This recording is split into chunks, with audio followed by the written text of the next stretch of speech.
বৃন্দাবন নামের অর্থ বৃন্দ মানে তুলসী, বন মানে অরণ্য। যে অরণ্য তুলসীর সুগন্ধে ভরা সেই হল বৃন্দাবন।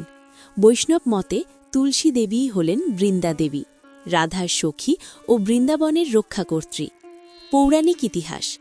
পুরাণ ও ভাগবতে বলা আছে বৃন্দাবন হল শ্রীকৃষ্ণের বাল্য ও কৈশোর লীলার প্রধান ক্ষেত্র। এখানেই কৃষ্ণ গোপালক হিসাবে গুরু চড়িয়েছেন, কংসপ্রেরিত অসুরদের বধ করেছেন, রাসলীলা করেছেন রাধা ও গোপীদের সঙ্গে। শাস্ত্রে বলা হয় বৃন্দাবনং পরিত্যজ্য পদমেকং না গচ্ছতি, অর্থাৎ কৃষ্ণ বৃন্দাবন ছেড়ে এক পাও সরাননি। মন ও আত্মায় তিনি চিরকাল এখানেই।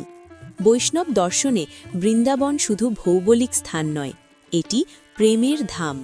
ভক্তি ছাড়া ভগবান অধরা। রাধা হলেন পরম ভক্তি, নিঃস্বার্থ প্রেম, সম্পূর্ণ আত্মসমর্পণ।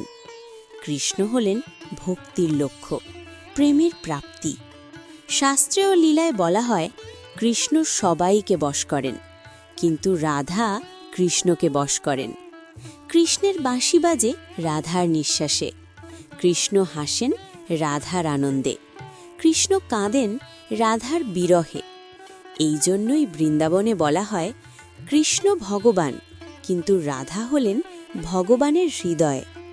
ভক্তদের অভিজ্ঞতা বলে কৃষ্ণ নাম ডাকলে ভগবান শোনেন, কিন্তু রাধা নাম ডাকলে কৃষ্ণ দৌড়ে আসেন। এই জন্য সাধুরা বলেন রাধা নাম হল কৃষ্ণকে পাওয়ার শর্টকাট পথ।